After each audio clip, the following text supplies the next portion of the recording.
A los 82 años he aprendido mucho sobre la vida, pero hay una decisión que aún me pesa: haberme mudado a un asilo. En ese momento parecía lo correcto. Mi familia me aseguró que estaría bien cuidado, que tendría comodidad y compañía. Les creí. Pero al llegar, descubrí que la realidad era muy distinta. Tal vez tú o alguien que conoces estén considerando esta opción. Puede parecer lo más seguro o lo más fácil, pero antes de tomar esa decisión, quiero compartir 6 lecciones que ojalá alguien me hubiera contado. Vivir en un asilo no es solo cuestión de comodidad, transforma todo tu mundo, y salir de ahí no es tan simple como parece. Número 1. Perder la independencia. De todas las cosas que cambiaron cuando me mudé al asilo, la más difícil de aceptar no fue el tamaño de la habitación ni los horarios rígidos que marcaban cada día. Lo verdaderamente duro fue descubrir que había perdido el control sobre mi propia vida. Antes, mi rutina era mía. Yo decidía cuándo despertarme, qué preparar para desayunar, o si quería salir a caminar por el vecindario sin avisarle a nadie. Tenía libertad, aunque fueran las cosas más simples, y eso me hacía sentir vivo, dueño de mis días. En el asilo, todo cambió.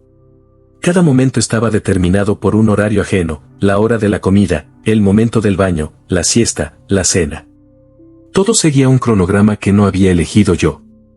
Si quería salir a tomar aire o caminar un poco, tenía que esperar a que alguien estuviera disponible para acompañarme.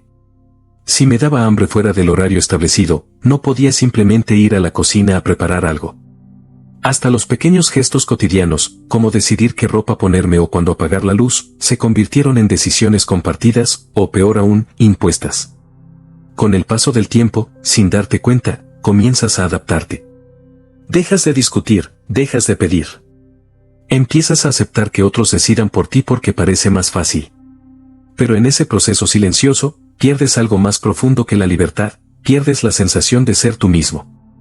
Un día despiertas y te das cuenta de que ya no vives según tus deseos, sino siguiendo un sistema diseñado para que todos encajen, sin espacio para las particularidades de cada persona. Recuerdo una mañana en especial. Me desperté antes de que encendieran las luces y todo estuviera en movimiento. Quise quedarme un rato más en silencio, disfrutar de ese momento de calma. Pero no pasó mucho tiempo antes de que alguien entrara para ayudarme a vestirme. Me di cuenta entonces de que incluso mis momentos de intimidad habían dejado de pertenecerme. La independencia no siempre se pierde de golpe, se va desvaneciendo poco a poco. Y cuando finalmente notas su ausencia, ya es tarde para recuperarla. Por eso, antes de tomar una decisión así, piensa en lo que significa realmente ser libre. No se trata solo de poder moverte o decidir cosas grandes. Se trata de tener la capacidad de elegir cómo quieres vivir cada instante, incluso los más simples. Porque cuando esa libertad desaparece, también desaparece una parte esencial de ti mismo. Número 2. Sentirse olvidado. Cuando recién llegué al asilo, las primeras semanas estuvieron llenas de movimiento, risas y promesas. Mi familia venía a verme con frecuencia. Mis hijos traían noticias del trabajo, mis nietos jugaban alrededor de la habitación y, por momentos, todo parecía igual que antes, solo que en un lugar distinto.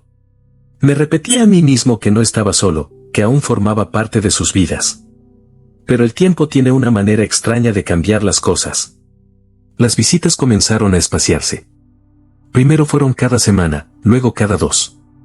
Después se convirtieron en llamadas rápidas, siempre con la misma frase: no pude ir hoy, pero te llamo mañana. Al principio no le di importancia. Pensé que era normal, que estaban ocupados, que pronto volverían. Sin embargo, mañana se volvió un día que nunca llegaba. El silencio se fue instalando poco a poco, sin avisar. Las tardes se hicieron más largas, los pasillos más vacíos, y las conversaciones se redujeron a un par de frases con el personal del lugar. No era que mi familia me hubiera dejado de querer. Simplemente, la vida afuera continuó. Ellos siguieron con sus rutinas, sus responsabilidades, sus propias preocupaciones, mientras yo me quedaba detenido en un tiempo distinto, esperando que sonara el teléfono o que alguien cruzara la puerta. Recuerdo una tarde de domingo en especial. Habían prometido venir a comer conmigo. Preparé la mesa con ilusión, incluso pedí un postre extra para compartir. Pasaron las horas, el reloj marcó las 3, luego las 5, y finalmente entendí que nadie vendría. Esa noche, al mirar mi teléfono, pensé en llamar. Pero no lo hice. No quería sonar triste ni hacerlos sentir culpables.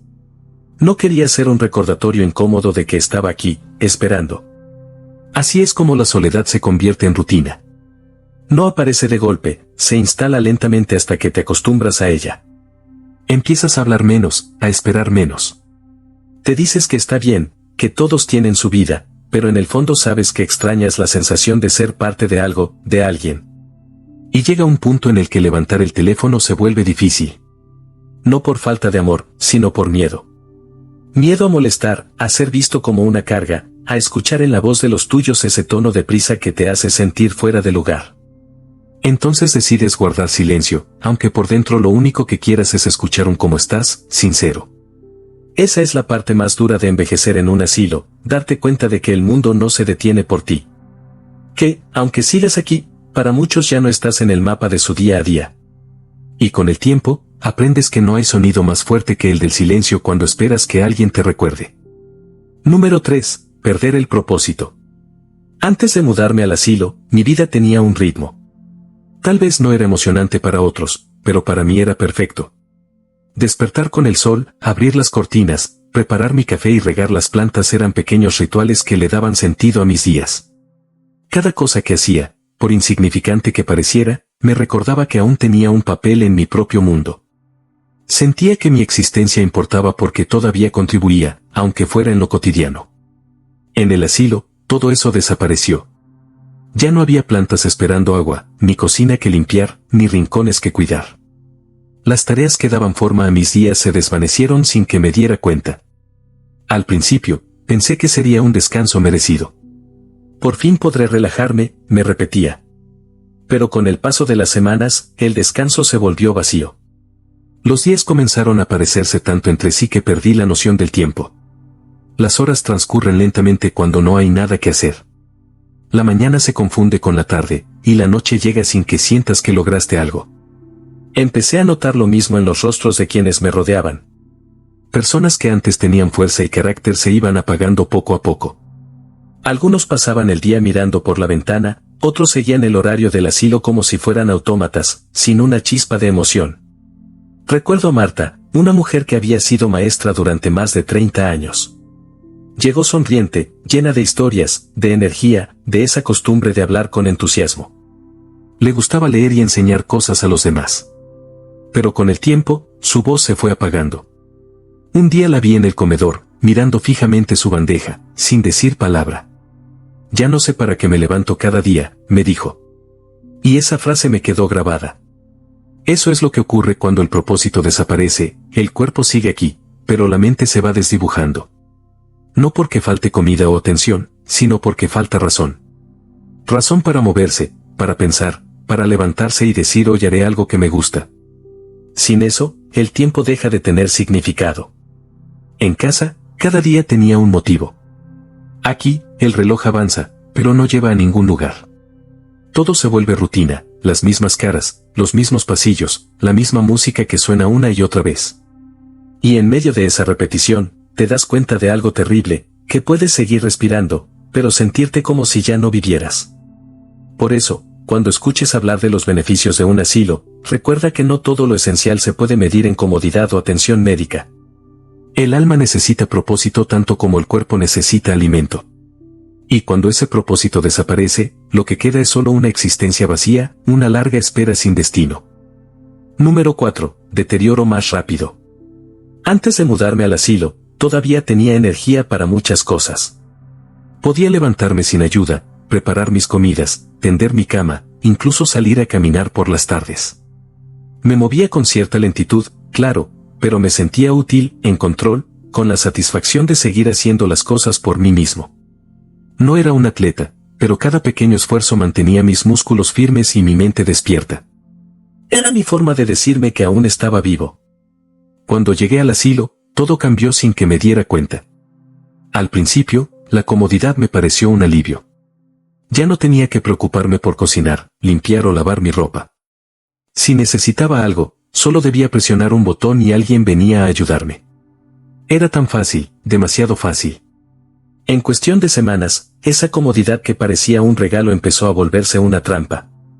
Dejé de moverme tanto porque ya no hacía falta. No tenía que caminar hasta la tienda, ni subir escaleras, ni levantar ollas pesadas. Pasé de estar activo todo el día a pasar horas sentado. Descansa, no te esfuerces, me decían con buena intención. Pero el cuerpo, cuando deja de moverse, empieza a olvidar cómo hacerlo. Lo que antes era natural, ahora requería un esfuerzo enorme. Lo noté primero al intentar levantarme de la cama una mañana. Las piernas, antes seguras, temblaron un poco. Pensé que era cansancio, pero con el tiempo se repitió. Caminar largas distancias se volvió agotador. Me di cuenta de que la fuerza se había ido reduciendo poco a poco, casi sin avisar. No era el único. Lo vi pasar con otros también. Personas que habían llegado caminando por su cuenta, después de unos meses dependían de bastones, y más tarde de sillas de ruedas. No porque estuvieran enfermas, sino porque su cuerpo, sin uso, comenzó a rendirse. Recuerdo a don Pedro, que solía caminar por el pasillo cada mañana. Un día dejó de hacerlo porque hacía frío. Luego porque le dolían las piernas. En unos meses ya no pudo levantarse solo. Esa es la parte que nadie te dice, que la ayuda constante, aunque parece cariño, también te roba algo. El cuerpo necesita moverse, necesita esfuerzo, porque es la única manera de mantenerlo vivo. Cuando todo te lo hacen, cuando te quitan la necesidad de luchar contra la rutina, te debilitas sin darte cuenta. Y la mente sigue el mismo camino. Cuando el cuerpo se vuelve inactivo, la mente también empieza a apagarse. Ya no hay metas, ni pequeñas victorias, ni desafíos que mantener. Es un proceso silencioso, lento, pero constante. Cada día sin movimiento es un paso más hacia la dependencia total. Hoy entiendo que la comodidad puede ser uno de los enemigos más peligrosos de la vejez. No porque sea mala en sí misma, sino porque te convence de que no necesitas moverte, de que está bien dejar que otros lo hagan todo por ti. Pero el cuerpo no fue hecho para quedarse quieto. Y cuando dejas de usarlo, empieza a olvidarse de cómo vivir. Si estás pensando en un asilo, o si alguien que quieres está por hacerlo, pregúntate esto: ¿seguirás moviéndote, aunque no sea necesario? Porque el día que dejes de hacerlo, el cuerpo no te lo perdona. Recuperar la fuerza perdida es mucho más difícil que mantenerla. Y cuando la pierdes, lo entiendes demasiado tarde. Número 5. Pérdida de privacidad y dignidad. Antes de mudarme al asilo, mi casa era mi refugio. Tenía mi propio ritmo, mi propio espacio. Podía cerrar la puerta, sentarme en silencio, o dejar la radio encendida toda la tarde si así lo quería. Nadie entraba sin tocar. Nadie decidía por mí. Esa sensación de tener control sobre mi entorno, sobre mis cosas, mis tiempos y mis silencios, era parte de lo que me hacía sentir humano. En el asilo, esa libertad desaparece poco a poco. Desde el primer día entendí que la privacidad se convierte en un privilegio escaso. El personal entra y sale constantemente, muchas veces sin esperar respuesta. Lo hacen con buena intención, claro, revisando que todo esté en orden, que no falte nada, que uno esté bien. Pero con cada entrada sin aviso, sientes que un pedazo de tu intimidad se escapa y no vuelve. No hay espacio realmente tuyo. Las habitaciones son compartidas, los pasillos siempre tienen movimiento, y hasta las conversaciones privadas parecen filtrarse entre las paredes del lugar. El ruido de los pasos, de los carros de limpieza, de las conversaciones ajenas, se vuelve parte del día a día. Y aunque te acostumbras, dentro de ti hay una parte que extraña el silencio, ese pequeño lujo que antes dabas por hecho. Luego están los momentos más personales, los que más duelen. Pedir ayuda para bañarte, esperar a que alguien tenga tiempo para acompañarte al baño, depender de otra persona para algo tan íntimo como cambiarte de ropa. Al principio, intentas mantener la compostura, disimular la incomodidad. Pero con el tiempo, cada una de esas situaciones te recuerda que ya no decides sobre tu propio cuerpo. Recuerdo la primera vez que tuve que pedir ayuda para ducharme. No fue fácil. Sentí vergüenza, frustración, y una tristeza que no supe explicar. Era como si, en ese instante, una parte de mi dignidad se esfumara. No porque me trataran mal, el personal siempre fue respetuoso, sino porque ya no era yo quien marcaba los límites. Compartir habitación también tiene su costo. No eliges con quién dormirás ni con quién compartirás tus noches. Puede tocarte alguien amable y tranquilo, o alguien que grite, ronque o se levante a cualquier hora. Aprendes a adaptarte, a soportar, a mantenerte callado para evitar conflictos. Pero dentro de ti, algo se apaga. Esa sensación de tener un lugar propio desaparece, y lo que queda es una constante conciencia de que ya no te perteneces del todo. Con el tiempo, esa pérdida se vuelve silenciosa, pero constante. Empiezas a ceder pequeñas cosas sin darte cuenta, tus horarios, tus gustos, tus decisiones. Hasta tus recuerdos parecen difuminarse entre los objetos impersonales de una habitación que nunca será tuya. Y es entonces cuando entiendes que la dignidad no se pierde de golpe, se erosiona poco a poco, con cada concesión, con cada permiso que pides para hacer algo que antes hacías libremente. Nadie te lo arrebata por la fuerza, pero el sistema te lo quita con suavidad, como si fuera algo inevitable. La privacidad y la dignidad son dos de las cosas más frágiles que puede tener una persona. Y cuando desaparecen, te das cuenta de que no eran lujos, sino partes esenciales de tu identidad. En el asilo, sobrevives, sí, pero una parte de ti aprende a hacerlo en silencio, sin espacio propio, sin el derecho de decidir cuándo cerrar la puerta y quedarte contigo mismo. Número 6. Salir no es tan fácil. Cuando llegué al asilo, me repetía una y otra vez que sería solo por un tiempo. Unos meses, nada más, decía. Pensaba que cuando me sintiera más fuerte, cuando me adaptara un poco, regresaría a mi casa. No veía este cambio como algo definitivo, sino como una pausa, una etapa temporal para descansar y recuperarme. Pero con el paso de los días, esa pausa empezó a alargarse, hasta que se convirtió en algo más permanente de lo que había imaginado. Al principio, seguía pagando los gastos de mi casa. Me gustaba pensar que seguía siendo mía, que en cualquier momento podría volver. Pero mantener una casa vacía es difícil. Las facturas seguían llegando, el polvo se acumulaba, y los vecinos empezaron a preguntar qué haría con el lugar. Mis hijos, con la mejor de las intenciones, comenzaron a ayudarme con las decisiones, vendieron algunos muebles, donaron cosas que creyeron innecesarias, y hablaron de rentar el espacio para que no se echara a perder. Cuando me di cuenta, mi casa ya no se sentía como mi hogar. Era solo una dirección vacía. Y cuando mencioné la idea de regresar, la respuesta fue un silencio incómodo. Papá, ¿para qué volver?, me dijeron. Aquí estás más cuidado, más cómodo. Y aunque sonaba razonable, en el fondo dolía. No querían hacerme daño, lo sé. Pero sin darse cuenta, ya me habían quitado la posibilidad de elegir. Con el tiempo, mi cuerpo también cambió.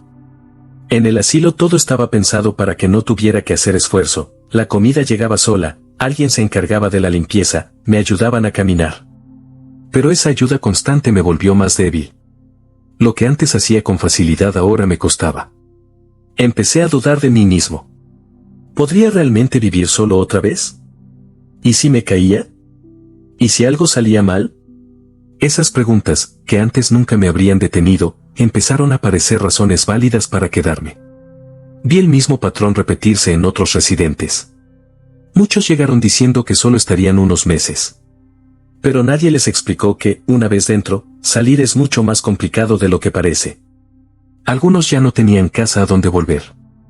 Otros habían perdido familiares, amistades, o simplemente la confianza para enfrentarse al mundo exterior. Y cuando quisieron regresar, descubrieron que el tiempo había seguido su curso sin ellos. Salir de un asilo no solo requiere fuerza física, requiere fuerza emocional, apoyo, y una red que te espere afuera. Y la mayoría no la tiene. Porque mientras tú te adaptas a la vida dentro, el mundo de afuera se reorganiza sin ti. Las personas se acostumbran a tu ausencia, y sin quererlo, empiezas a desaparecer de la rutina de los demás. Un día me senté a mirar por la ventana y comprendí algo doloroso, no era el lugar lo que me mantenía aquí, era el miedo. Miedo a no poder, a no saber cómo empezar de nuevo, a no ser el mismo. Con el tiempo, ese miedo se vuelve una jaula más fuerte que cualquier cerradura. La mayoría entra pensando que podrá salir cuando lo desee, pero la verdad es que muy pocos lo hacen. Porque salir no significa solo abrir una puerta, significa recuperar una vida que el tiempo, la costumbre y la dependencia te fueron quitando poco a poco. Y cuando pierdes la fuerza, la casa, y hasta el hábito de decidir por ti mismo, regresar deja de ser una opción y se convierte en un sueño que poco a poco se desvanece. Así entendí que los muros del asilo no están hechos solo de concreto, están construidos con rutinas, miedos y la sensación de que ya no hay un lugar esperándote allá afuera. Por eso, si alguna vez consideras dar ese paso, hazlo sabiendo que entrar es fácil, pero salir, volver a tu vida y a ti mismo, puede ser el desafío más grande de todos. No me pesa haber envejecido. La vejez, con sus arrugas y silencios, trae consigo una sabiduría que solo los años pueden regalar. Lo que sí lamento es haber creído que mudarme a un asilo era la única opción que tenía. En aquel momento me convencí de que era lo mejor, de que encontraría tranquilidad, cuidado y compañía. Pero lo que no supe ver fue el precio invisible que iba a pagar por esa comodidad, la pérdida de mi libertad. No digo que todos los asilos sean malos. Algunos están llenos de personas amables, de personal dedicado que hace lo mejor posible. Pero, incluso en los mejores lugares, hay cosas que uno deja atrás para siempre. Cuando cruzas esas puertas, algo dentro de ti cambia. Dejas de ser dueño de tus tiempos, de tus espacios, de tus decisiones.